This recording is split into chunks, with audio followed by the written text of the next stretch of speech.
You think everyone's staring at you, and honestly, you're probably right. But not for the reasons your anxious brain is telling you. Here's what nobody wants to admit.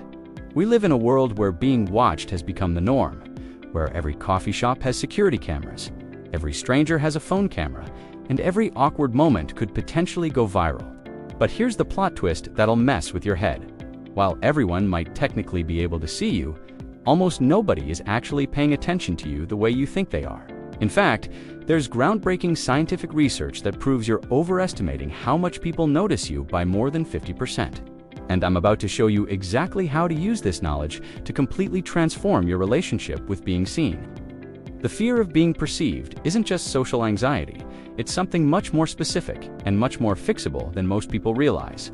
While therapists might tell you to just breathe or think positive thoughts, I'm going to give you the real science behind why your brain treats a stranger's glance like a life-threatening emergency. And more importantly, the exact step-by-step method that can rewire your nervous system in a matter of weeks. This isn't about becoming fearless or pretending you don't care what people think. It's about understanding the fascinating psychological tricks your mind is playing on you and learning how to outsmart them.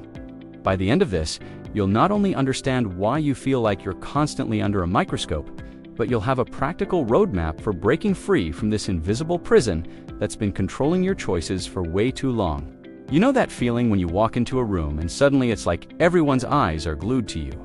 That split second where your heart starts racing because you're convinced every single person has stopped what they're doing just to analyze your every move.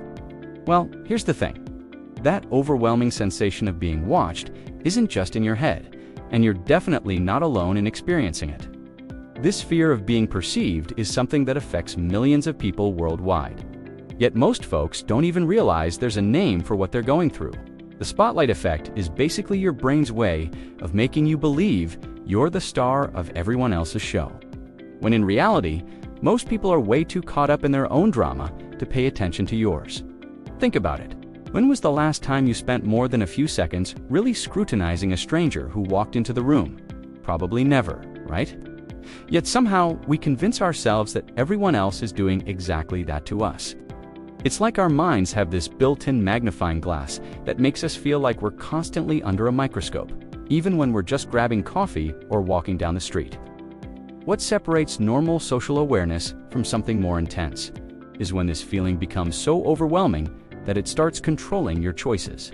Maybe you've found yourself avoiding certain places, changing your route to work, or even staying home altogether because the thought of being seen feels unbearable. When the fear of being perceived starts dictating your life decisions, that's when we're dealing with something deeper than just everyday self-consciousness.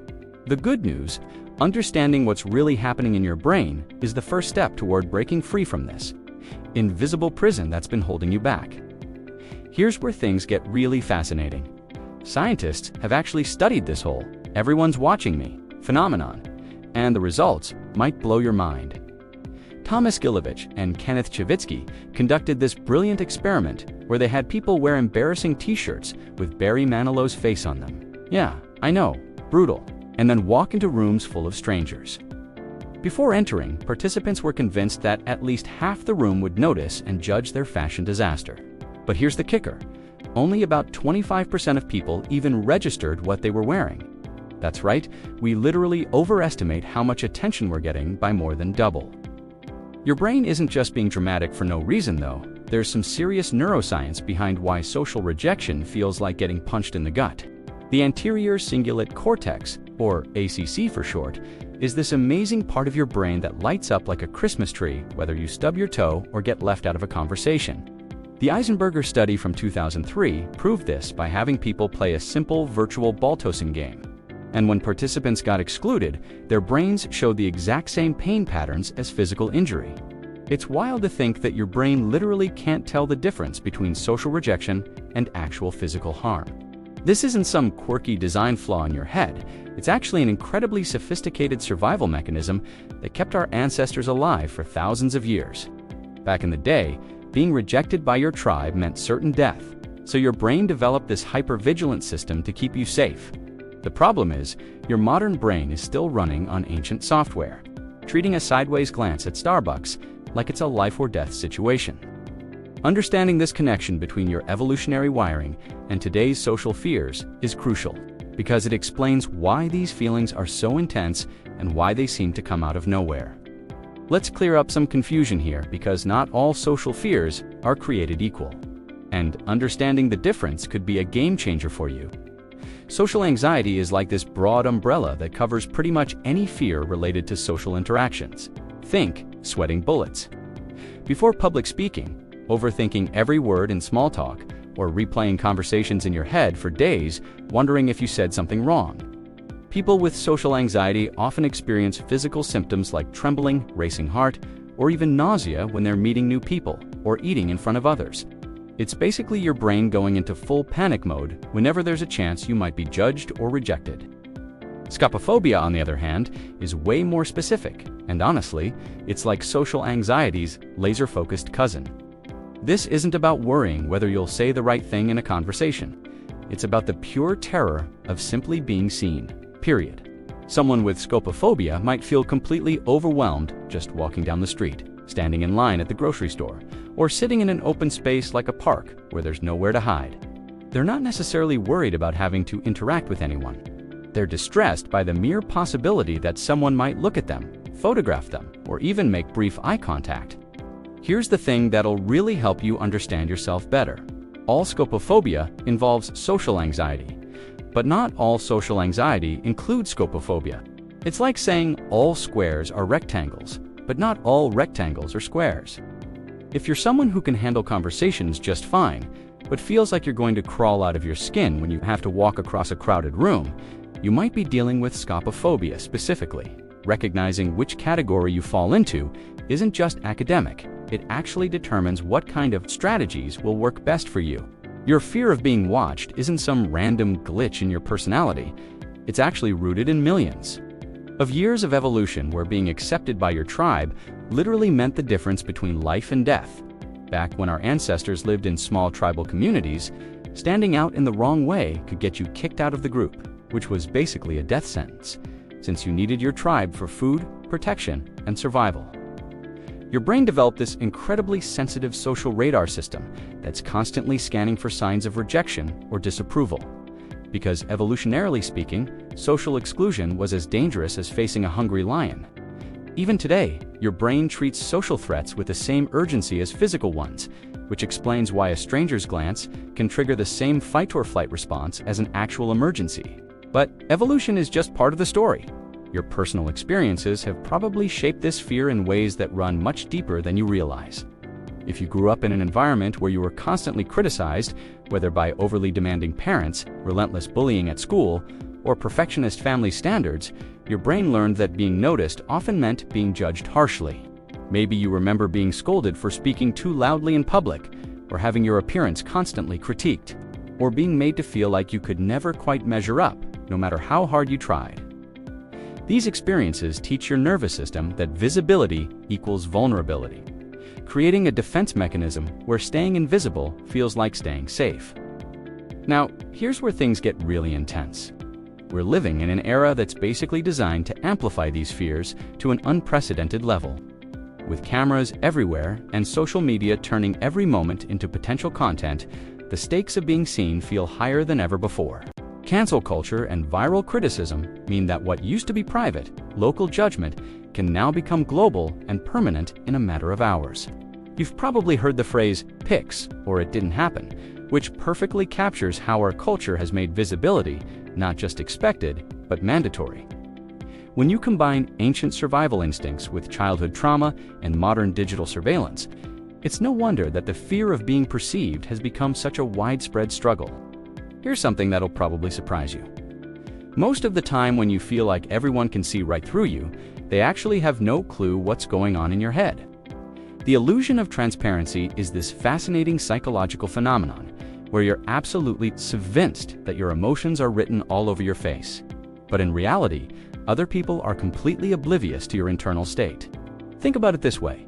You might be having a full-blown panic attack inside while ordering coffee, convinced that the barista can tell you're falling apart, when they're probably just wondering if they remembered to feed their cat this morning.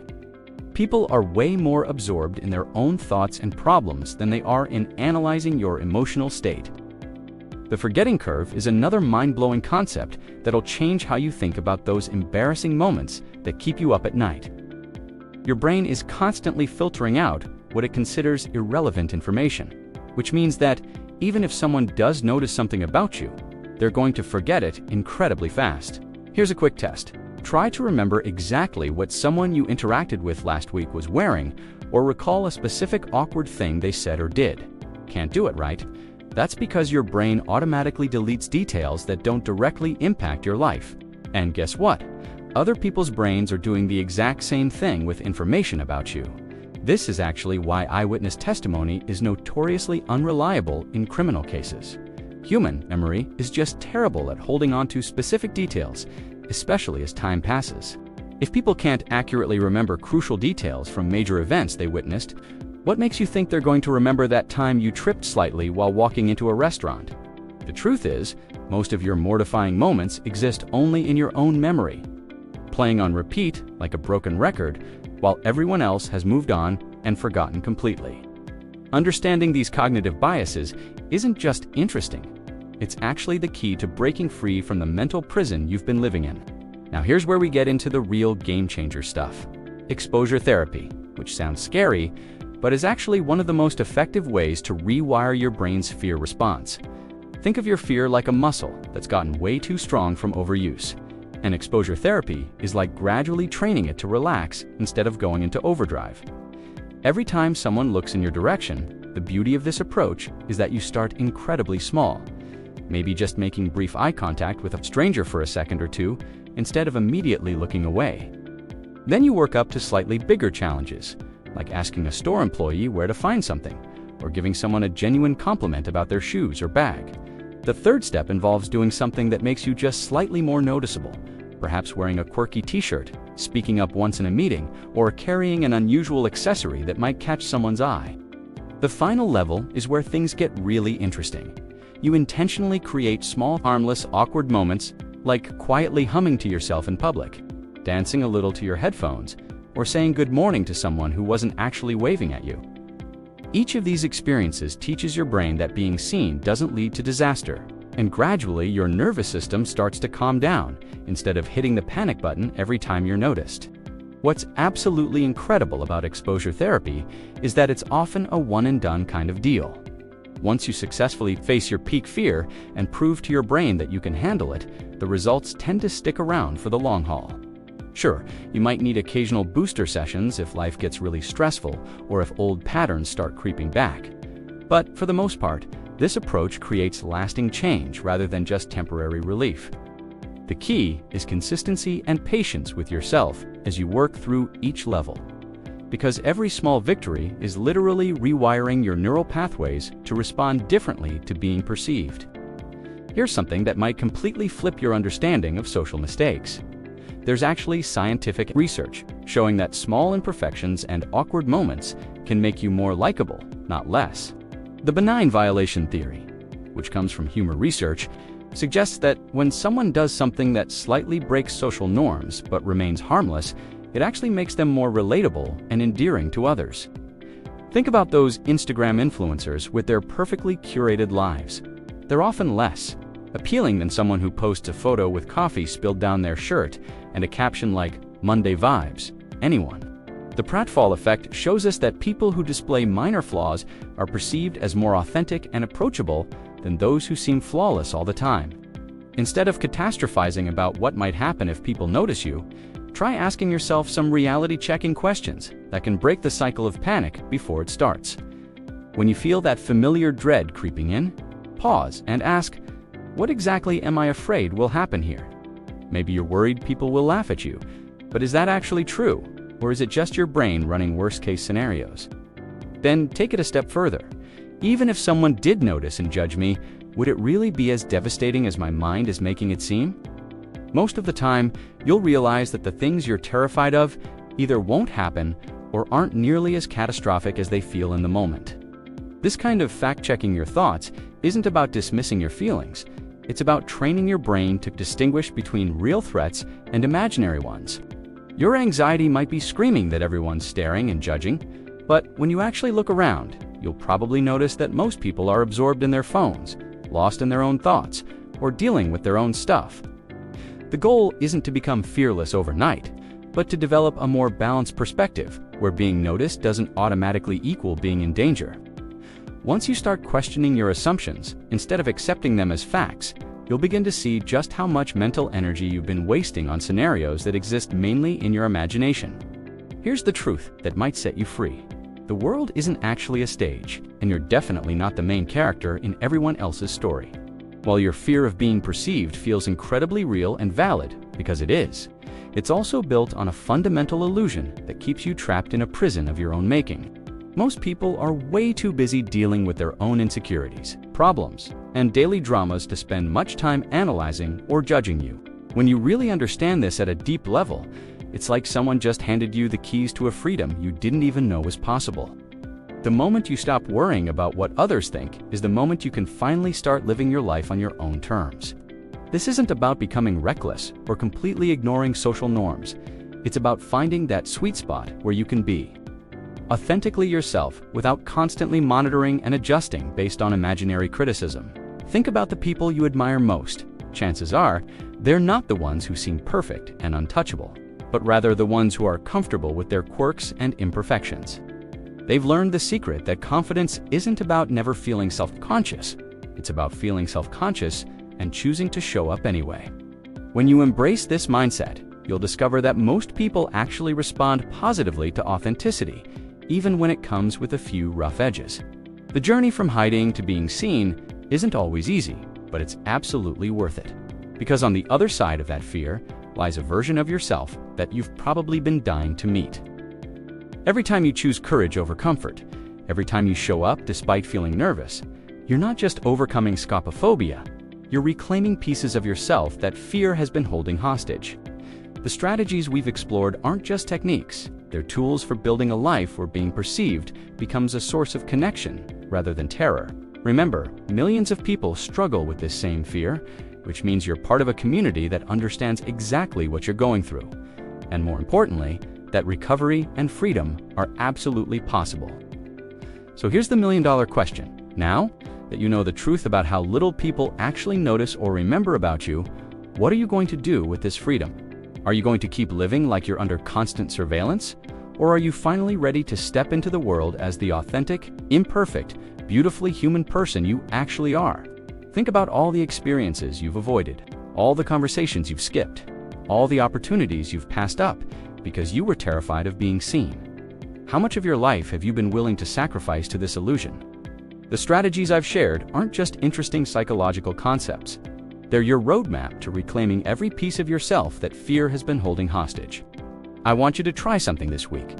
Pick just one tiny exposure challenge and actually do it.